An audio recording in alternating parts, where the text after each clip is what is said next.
जब मैं अपनी फसलों से लाखों रुपए कमाता हूं और उसकी वीडियो आप लोगों को दिखाता हूं तो आप लोगों को यकीन नहीं होता है कि इस फसल से इतने पैसे भी कमाए जा सकते हैं। दरअसल क्या होता है ना कि मैं सामान्य किसानों की तरीके से खेती नहीं करता हूं, मैं कुछ अलग हट करके खेती कर रहा हूं। बचपन से खेती करते हुए आ रहा हूं और हमें पता है कि किस दिन सब्जी का क्या रेट रहने वाला है। इस वजह से उसी चीज को ध्यान में रखते हुए मैं खेती करता हूं, जिसकी वजह से हमें सब्जियों का रेट हमें अच्छा मिलता है और ओवरऑल जो हमारी प्रॉफिट होती है यह ज़्यादा होती है। तो आज की इस वीडियो में हम आप लोगों को दिखाएंगे पूरे प्रूफ के साथ कि मैं अपनी सब्जियों से किस तरीके से लाखों रुपए कमाता हूं। और आप लोग अगर ये वीडियो अंत तक देखते हैं तो आप लोग भी अपनी फसल लगा करके लाखों रुपए कमा सकते हैं। तो चलिए हम आप लोगों को दिखाते हैं प्रूफ, तब जा करके आप लोगों को यकीन हो जाएगा कि हाँ, अगर इस तरीके से करते हैं तो लाखों रुपए कमा भी सकते हैं। अन्य किसानों से अलग हट करके मैं क्या करता हूँ कि मुझे सब्जियों का रेट अन्य किसानों की अपेक्षा ज़्यादा मिलता है। देखिए, कद्दू की जो खेती होती है ना, ये गर्मियों की खेती होती है और हम इसे ठंड में करते हैं। देखिए, अभी क्या है ना कि आज 15 दिसंबर 2024 है और इस समय ठंड बहुत ज्यादा पड़ रही है। ऐसे में क्या होता है कि जो कद्दू और लौकी के बीज होते हैं ना,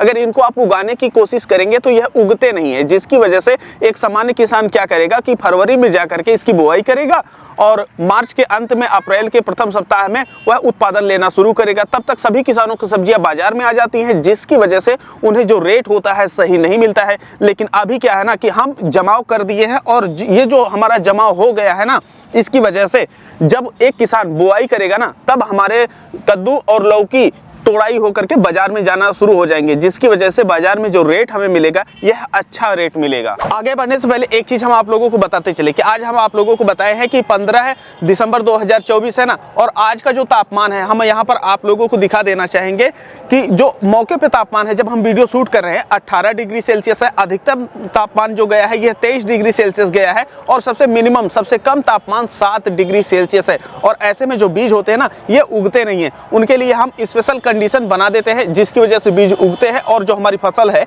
यह अगेती आती है। अभी यहाँ पर आप लोग देखिए, एक बार नजदीक से इसको दिखाइए। यहाँ पर ये जो कद्दू के बीज है ना, इसमें देखिए अंकुरण आ चुका है और ये जो अंकुरण आ गया है ना, अब इस पॉलीथीन में डाले जाएंगे और यहाँ पर हम एक पॉली हाउस छोटा सा बना देंगे, जिसकी वजह से यहाँ का तापमान अलग हो जाएगा और हमारे जो कद्दू हैं यह आराम से इनके पौधे उग जाएंगे और बड़े हो जाएंगे। और जैसे ही पौधा हमारा तैयार हो जाता है फिर हम इसका पौधरोपण कर देंगे, तो यह पाले से भी बच जाएगा और यह अगेती भी हो जाएगा, तब जा करके रेट अच्छा देगा। लेकिन अब यहाँ पर एक चीज जरूरी होती है कि अगर आप लोग इस तरीके से उगाना चाहते हैं तो आप लोगों को क्या करना चाहिए। चलिए हम वह भी चीज आप लोगों को बता रहे हैं कि 7 डिग्री सेल्सियस टेम्परेचर में भी हम किस तरीके से जो कद्दू हैं इनको अंकुरित कर दिए हैं। आगे बढ़ने से पहले आप लोगों के लिए एक जरूरी सूचना। देखिए, आप केमिकल विधि से खेती करते हैं तो लागत ज्यादा आती है। क्या कर सकते हैं कि लागत कम आ जाए, और वहीं पर जब आप लोग जैविक विधि से खेती करने जाते हैं ना, तो पर्याप्त जानकारी नहीं होती है कि कौन से कीटनाशक, फंगीसाइड और जैविक उर्वरक घर पे तैयार करें, उन्हें कैसे किस परिस्थिति में प्रयोग करें, कितनी मात्रा में प्रयोग करना चाहिए। इन्हीं सभी समस्याओं को ध्यान में रखते हुए हमने एक ऐसी किताब लिखी है जिसमें आप लोगों को 101 प्रकार के जैविक उर्वरक, कीटनाशक, फंगीसाइड, किसान मित्र कीड़े, खेत की रक्षा प्रणाली, सारी चीजें दे दिए हैं। और ये किताब अगर आप लोग लेते हैं तो आप लोग खेती जैविक आसानी से कर सकते हैं। केमिकल से कर रहे हैं तो ऐसी परिस्थिति में जो आपकी लागत है यह कम हो जाएगी। यह किताब हिंदी और अंग्रेजी दोनों में उपलब्ध है। इसके साथ साथ यह किताब आपको मिलती है सिर्फ और सिर्फ 101 रुपए में। मतलब 101 रुपए में आप लोगों को 101 चीजें सीखने को मिल रही हैं। मतलब एक चीज सीख रहे हैं आप लोग एक टॉफी से भी कम कीमत पे। तो इस किताब को खरीदने के लिए दिए गए नंबर पे पेमेंट करके उसी पे आप लोग व्हाट्सएप पे स्क्रीनशॉट शेयर कर दीजिए और यह किताब तुरंत आप लोगों को मिल जाएगी। किताब PDF या डिजिटल फॉर्मेट में आप लोगों को मिलती है, जिसकी वजह से आप लोग अपने मोबाइल पे निकाल करके कभी भी कहीं भी पढ़ सकते हैं। 7 डिग्री सेल्सियस कम तापमान में भी ये जो कद्दू के बीज अंकुरित हो गए ना, इसका सारा क्रेडिट जाता है हमारी माता जी को।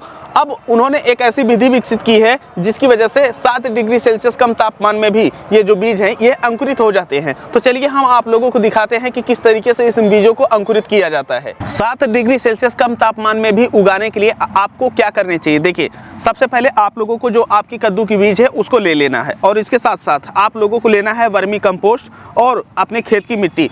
ध्यान रखिए उसमें भरपूर नमी होनी चाहिए और उन सब चीज़ों को अच्छे से आप लोग इस तरीके से मिक्स कर लीजिए और जो आपके कद्दू के बीज हैं उसको इसमें डाल दीजिए। इसमें डालने के पश्चात उनको इस तरीके से बांध दीजिए अब ये जो आपका काम होता है ना, यह संपन्न हो गया है। ध्यान दीजिए, अगर आप लोग चाहें तो 1-2 घंटे कद्दू के बीज को भिगो भी सकते हैं, जिसकी वजह से थोड़ा सा और भी हेल्प मिल जाएगा। अब इस तरीके से बांधने के पश्चात हमें इसे जमीन में गाड़ना होता है। अब ये जो हम कद्दू का बीज इसमें डाल दिए है ना, अब इसे हमें मिट्टी में गाड़ना है। कहीं भी आप मिट्टी में गाड़ सकते हैं। अगर आप लोग घर पे गाड़ना चाहें तो घर पे भी गाड़ सकते हैं, लेकिन ध्यान दीजिए वहाँ पर इतनी ज़्यादा नमी ना हो कि जिसकी वजह से फंगस वगैरह लग जाए। तो हम खेत में ही यह प्रक्रिया अपना रहे हैं। और ये जो बोरा देख रहे हैं ना, यहाँ पर बीज ऑलरेडी गाड़ी गई है। तो आपको करना क्या है कि इस तरीके से बनाने के बाद आप लोगों को लगभग 10 इंच का गड्ढा करना है, क्योंकि 4 से 5 इंच का ये खुद ही है। तो इसको डाल देना है और उसके बाद ऊपर से 5 इंच मिट्टी डालना है। 5 इंच मिट्टी डालने के बाद जो जूट का बोरा होता है ना, उससे आप लोगों को ढक देना है। और उसके बाद ये जो पुआल होते हैं ना, पुआल से कुछ इस तरीके से आप लोग ढक दीजिए। और उसके बाद जो आपकी प्रक्रिया है यह पूरी हो जाती है। 5 दिन बाद आप लोगों को चेक करना है, उसमें अंकुरण आ गया रहेगा। अब अंकुरण आ गया है, उसके बाद आप लोगों को क्या करना चाहिए, बहुत ही ज़रूरी प्रक्रिया है। अगर थोड़ी सी भी गलती किए तो आपकी पूरी की पूरी बीज खराब हो जाएगी। आइए बताते हैं कि आप लोगों को क्या करना चाहिए। अब हमारा बीज अंकुरित हो चुका है, यहाँ पर आप लोग देख सकते हैं। अब अंकुरित होने के पश्चात हमें इन पॉलीथीन में डालना है। अब इस पॉलीथीन में जो ये मिट्टी डाली गई है, यह कौन सी मिट्टी है? देखिए, इसमें आप लोगों को लगभग 70% ले लेना है खेत की उपजाऊ मिट्टी, जो कि दोमट होनी चाहिए, या काली मिट्टी भी आपकी चल सकती है। और उसमें आप लोगों को मिलाना है लगभग 30% वर्मी कंपोस्ट। वर्मी कंपोस्ट 30% रहेगा, दोनों को मिक्स कर लीजिए। उसके बाद पॉलीथीन में भर दीजिए। अब ये पॉलीथीन इस तरीके से रखने के पश्चात जो आपके अंकुरित बीज हैं उनको यहाँ पर आसानी से रख दीजिए। और उसके बाद जो आपकी मिट्टी है इसको ऊपर से ढक देंगे। अब जब ऊपर से ढक देंगे तो हमारा जो बीज है यह पूरी तरीके से सुरक्षित हो जाता है। और उसके बाद हमें इसमें डालना होता है पानी। पानी डालने के पश्चात हम सारा काम संपन्न कर चुके हैं। अब क्या करना होता है हमें, क्योंकि अभी तापमान बहुत ज़्यादा कम जा रहा है, ऐसी परिस्थिति में हमें यहाँ बनाना पड़ेगा लो टनल। लो टनल बनाना बहुत सस्ता है, जुगाड़ू लो टनल। आपको हैवी लो टनल बनाने की आवश्यकता नहीं है। इसमें करना क्या रहेगा कि आप जैसे मड़ई वगैरह छाई जाती है ना, तो उस तरीके से आप उल्टा जो वी आकार का होता है शेप दे दीजिए, डंडे बांध दीजिए। और उसके पश्चात जो आपकी सफ़ेद पॉलीथीन होती है या काली पॉलीथीन है, उसको ले लीजिए और यहाँ पर जो है पूरा पैक कर दीजिए एकदम। हवा अंदर नहीं जानी चाहिए। अब हवा अंदर नहीं जाएगी तो अंदर का तापमान बाहर की अपेक्षा 5-6 डिग्री सेल्सियस ऊपर रहेगा। और जब सुबह में धूप निकलेगी तो जो सूर्य की रोशनी आती है, जब आपके पॉली हाउस में जाएगी ना, तो वहाँ पर तापमान गर्म हो जाएगा। तो इसके विकास के लिए एक अनुकूल वातावरण तैयार होगा और आपका जो कद्दू का पौधा है यह तैयार होने लगेगा। और जब कद्दू का पौधा आपका तैयार होने लगेगा, जब पौधा बड़ा हो जाएगा, पाला की जो संभावना है ये कम हो जाएगी। हम तुरंत इसको ट्रांसप्लांट कर देंगे अपने खेतों में।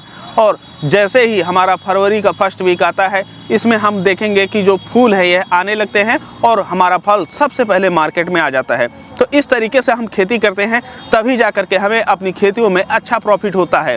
अब आप लोग ये जान लीजिए कि जो हम लहसुन की खेती किए थे ना, यह हमारा जो सितंबर का 2nd वीक होता है, उसमें हम अपने जो लहसुन की बिजाई है यह कर दिए थे। तब सामान्य किसान जो पूर्वांचल के हैं ना, यह सोचते भी नहीं है लहसुन की खेती के लिए बरसात होगी तो बह जाएगा। तो रिस्क लेंगे तभी आप लोगों को एक अच्छा प्रॉफिट होगा। देखिए, मैं एक पुराना किसान हो चुका हूं, हमारे पास सब अनुभव हैं। और अगर आप लोग नए आ रहे हैं ना, तो पहले साल में ही वह आंकड़ा आप लोगों को नहीं मिल जाएगा जो मैं आंकड़ा उठा रहा हूं। इसके लिए थोड़ा सा आपको पेशेंस बना करके रखना पड़ेगा, सीखना पड़ेगा। करेंगे, सीखेंगे, तब जा करके उतना अच्छा कमाना शुरू कर देंगे।